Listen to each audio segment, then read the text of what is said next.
this morning. Well, it's a real honor to have Virginia Morales with us today. I've known her as Vicky. She's one of my oldest friends, and due to the fact that I've known her for so many years, and she's known me longer than perhaps anyone in this room, I will not allow her to speak without me being present on stage to turn off her mic, should that come up. But Virginia Morales is an oncology nurse at the Memorial Sloan-Kettering Cancer Center in New York City. Now, an oncology nurse and an oncologist doctor, there are doctors and nurses that care for those who have cancer. She first decided to pursue nursing when she attended Camp DeConnick one summer. Witnessing the camp staff giving of themselves inspired her to do the same. She was also profoundly impacted, she writes, by a dear friend, Corey McPherson, whose life of caring and giving witnessed to her how awesome God is. She completed the nursing program at Western Connecticut State University and then went on to complete her master's at New York University.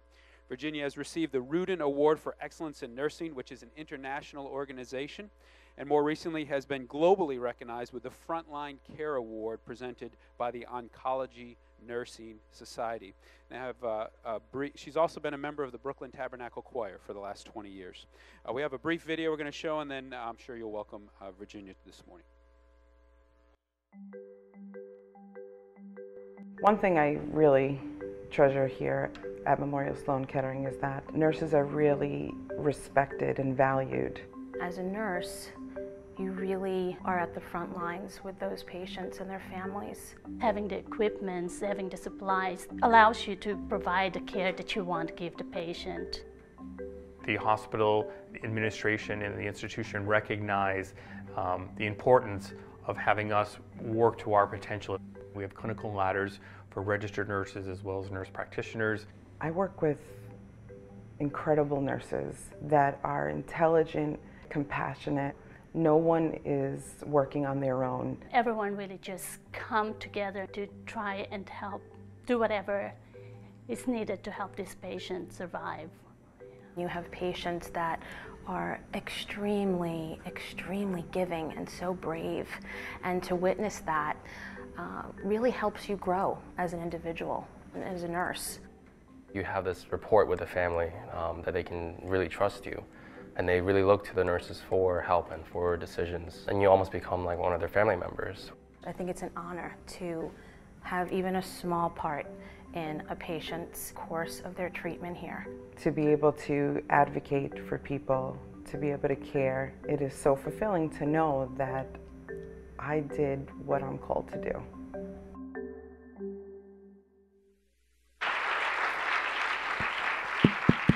And it's on. Mic, check. One of the reasons that, that was funny. One of the reasons that I wanted Vicky to be here today is not only because she's a dear friend, but also because whatever area you're going into, it is a calling. And I had invited Vicky before I'd even seen the video, and the video captured it well. So, is my mic on? It's not on. So Vicky captured it well, that regardless of what you do in life, it is a calling. It is a calling of God, and wanted to just chat with her today about that. So there's a few things when I'd go over to Vicky's house that were guaranteed. There were two things that were guaranteed. One, her mother would always feed me rice and beans. That's number one. I would always have rice and beans, and there was always food in the house, even though times were tough. And there were 5 siblings altogether, but every time I went over, I was guaranteed to see another child that I did not know.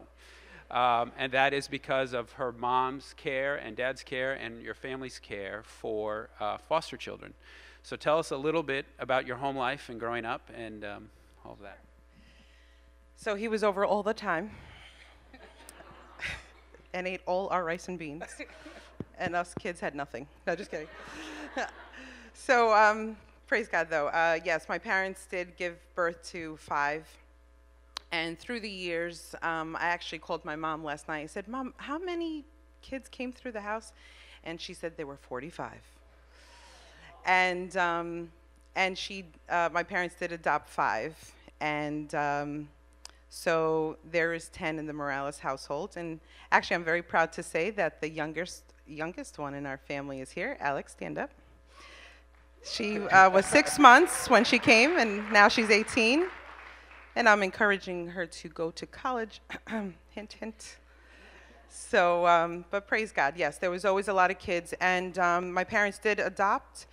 But there was also, one of my best friends grew up in our household too. So there were many that were fostered, then adopted, and or church people, or whomever my mom found on the streets of New York City. And I kid you not, she would do that. Yes. One person. It's definitely one of the most caring families I'd ever been a part of, which is why I would want to hang out often, and because they always fed me. But really just a loving, caring family, which it doesn't surprise me. You went into nursing. Vicki did attend ENC for a year, and then transferred to another school where they had a nursing program. Now, you can still go get a nursing, I think it's pre-nursing here, and you really should look into the program because it's a great partnership we have with other schools where you just go 1 year after ENC, and I think you have your master's and your RN, and it's a great program, which we didn't have at the time because I'm sure you would have stayed. Absolutely. Right. But I didn't know, I knew you came from the most loving, caring family I'd ever seen, but we did not know you were going to go into nursing. You did not know you were going into nursing, and I feel like I was a part of the moment you realized you would go into nursing. And the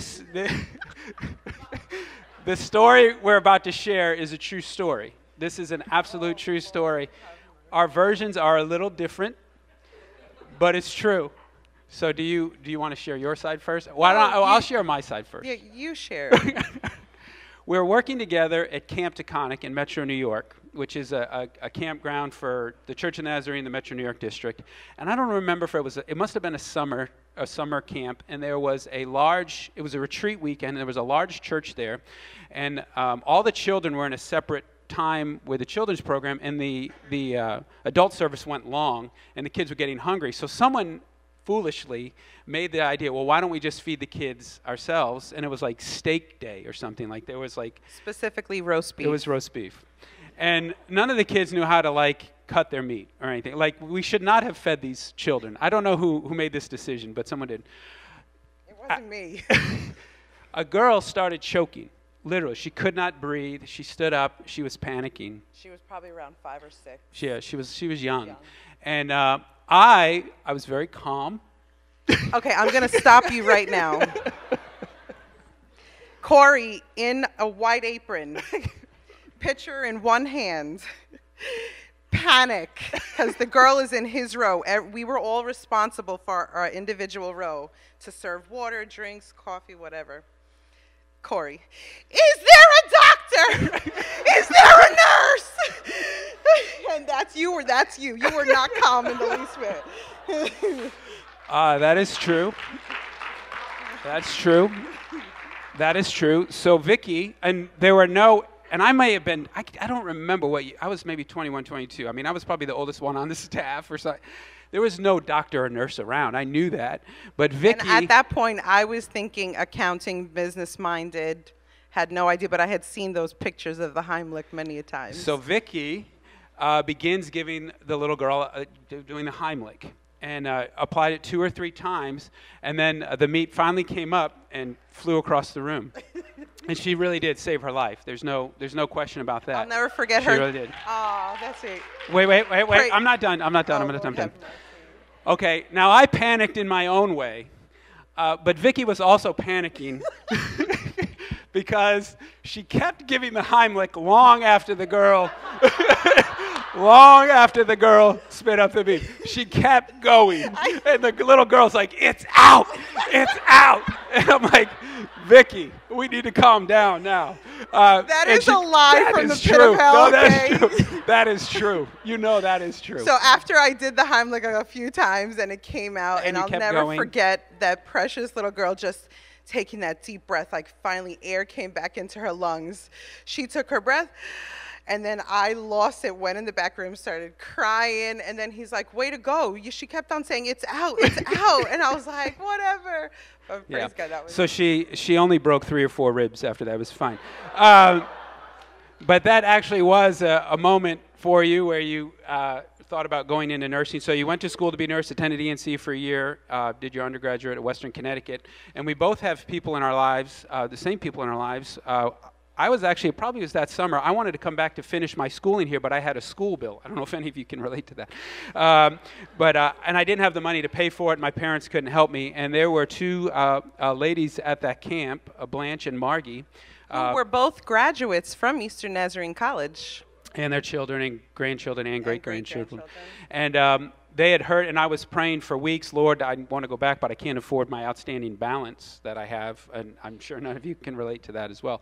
The last night of camp, I received a gift from them of a few $1,000s where they paid off my school bill so I could return to ENC.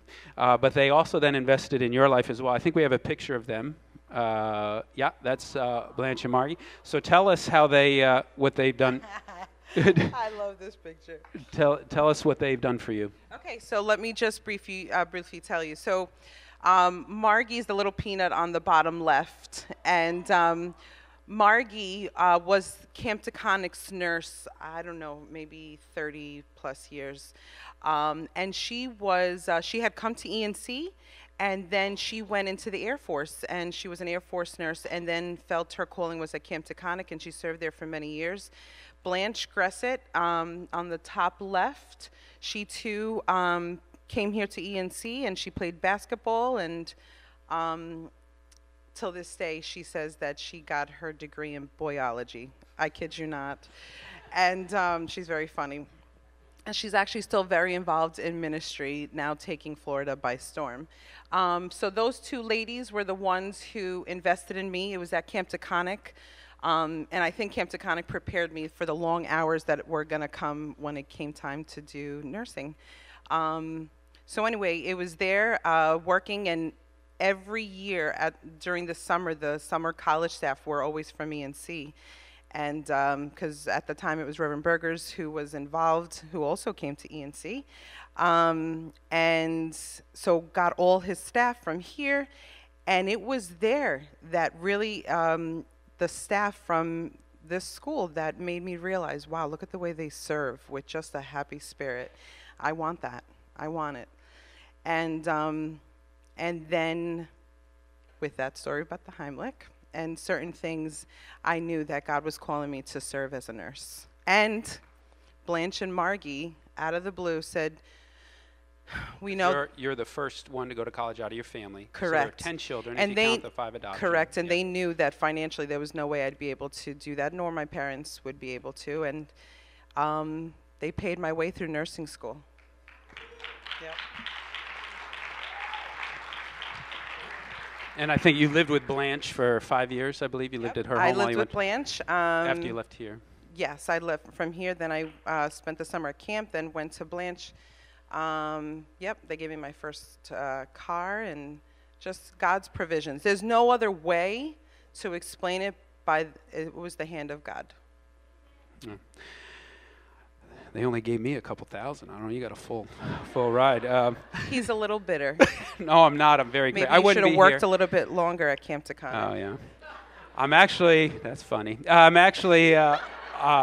I'm very grateful. I wouldn't be here without them. Without that one contribution, I would not be here. So tell us what a nurse, an oncology nurse, does at Sloan-Kettering. It's part of your calling. Yes. What does that mean? Tell us what it means. Tell us what your calling means. Sure. Where you?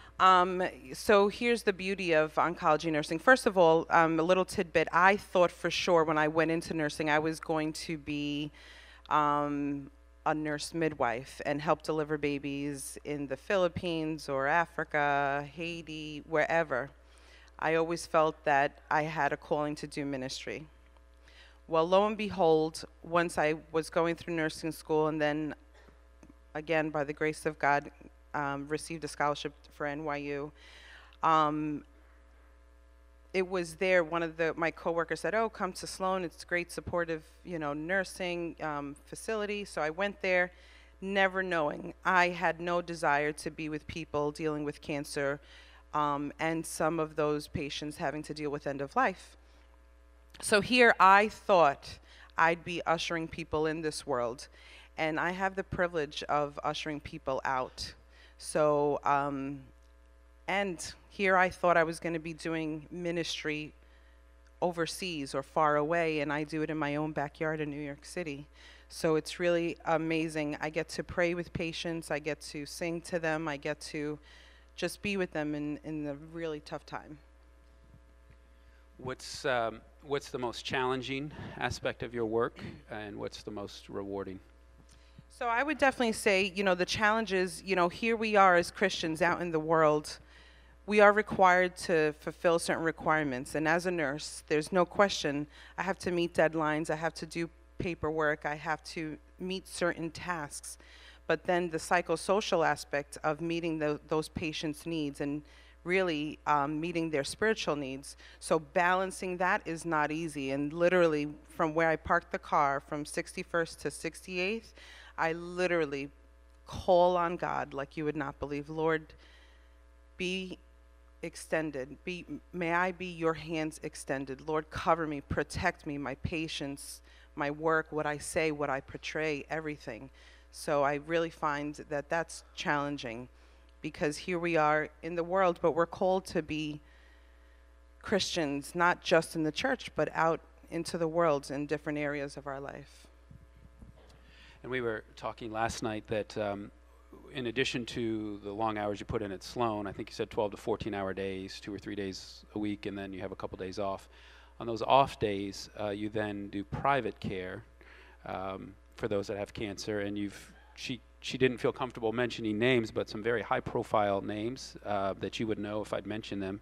I guess they often go to Sloan looking for their nurses, and some she's had to pray with in their last days, and again, some names that you would know if I had mentioned them this morning. Tell me a little bit about that work outside Sloan-Kettering, where you're kind of with people in their last days as their private care nurse. Sure. I think that's, again, the favor of God. I recognize I'm just the nurse, right? And who am I? But the beauty of it is that when you have the favor of God and what they value as important to them in their last days, it's mind-blowing.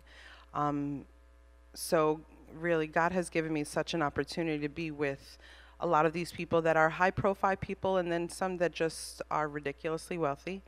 And they want me at the bedside, and I think it's because they are drawn, they don't know it, but it's drawn to Christ and the peace that comes with that. And then having the opportunity to share Christ and pray with them is just really amazing.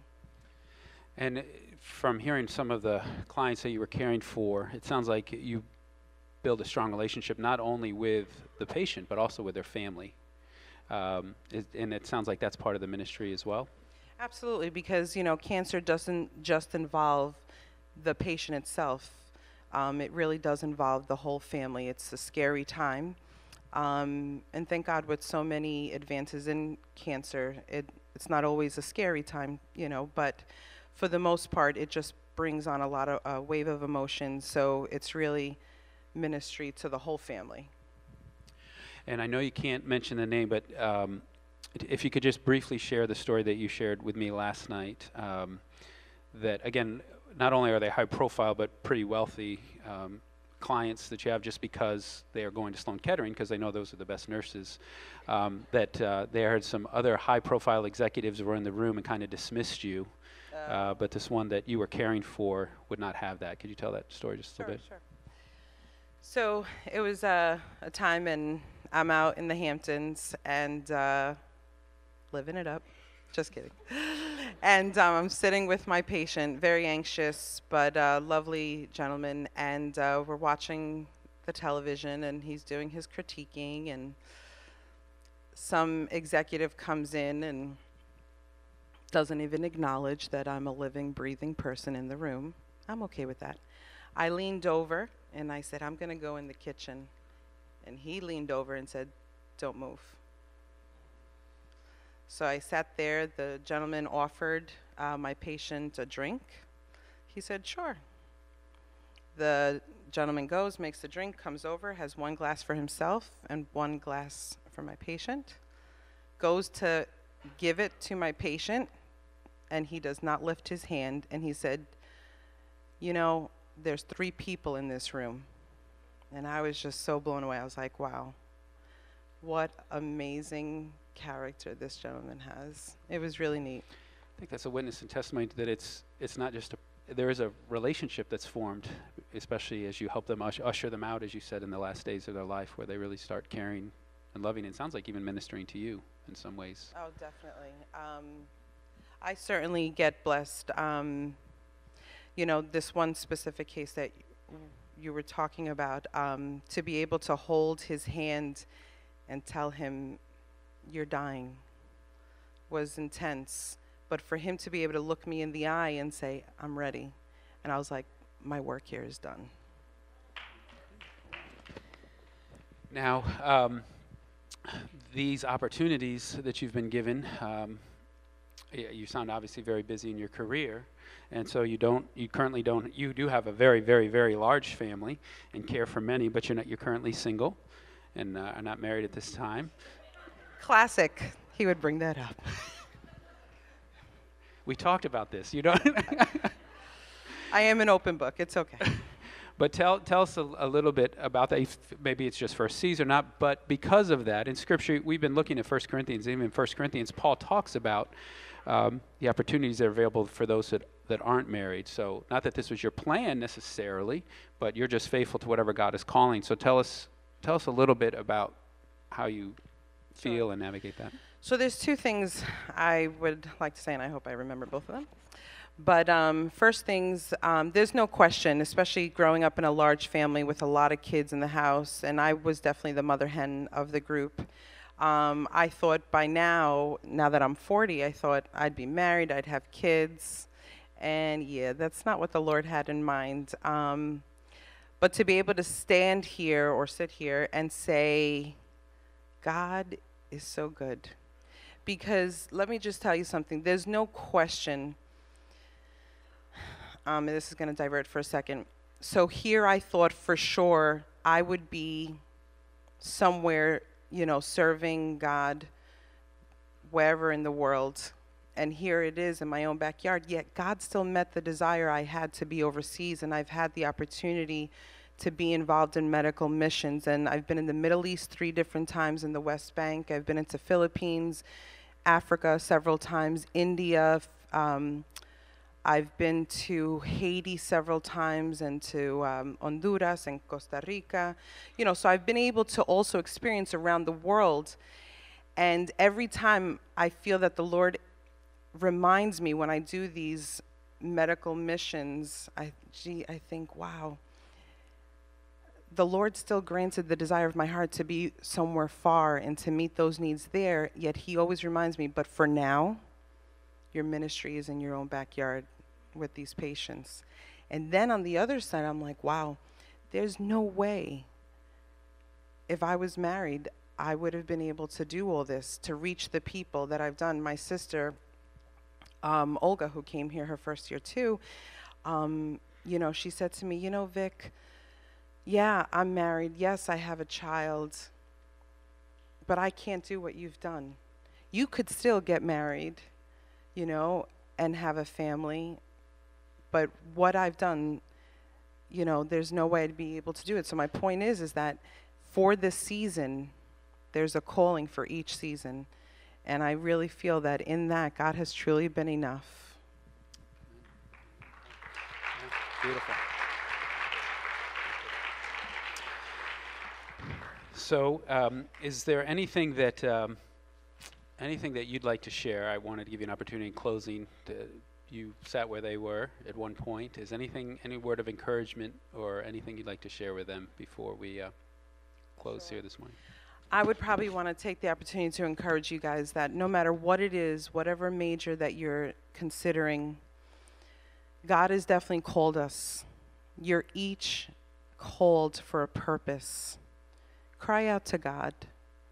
God, what is my purpose? What is your plan for me on this earth?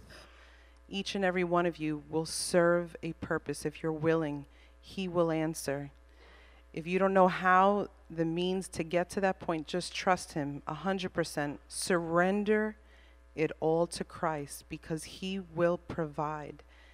His provisions blow me away. My favorite song that I keep on repeat, sorry Alex, is Big Daddy Weave, Overwhelmed. And God is so good. So in the midst of your loneliness, the midst of your uncertainty, just trust him. Just trust him. He'll meet you where you are. He will provide and he will guide. Yeah.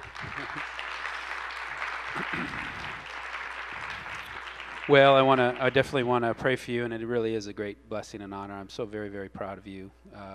And I'm so proud of the way that I raised you and discipled you into the direction.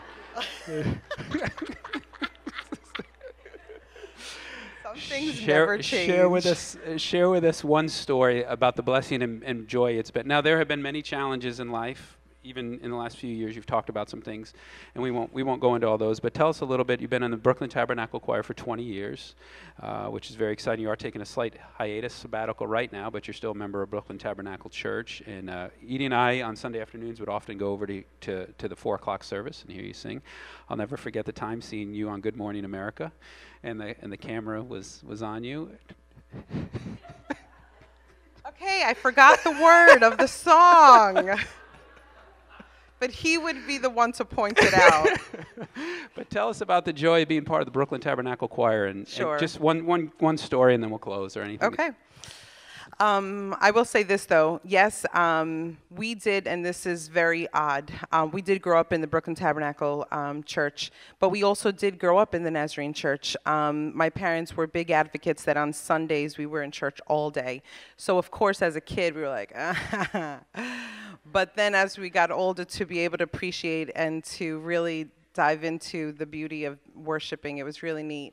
So, but throughout the week for Bible study, VBS, whatever it was, we were always involved with the Nazarene Church. And, you know, I'll tell you, I am a product. I might cry. Of the generosity of the people of the Nazarene Church.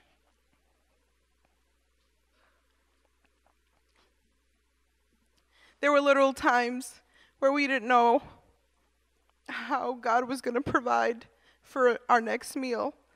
And as God is my witness, ding dong, doors open, food.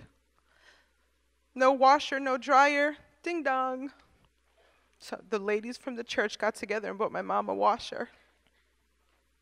And Blanche and Margie paying my way through school. Time and time again.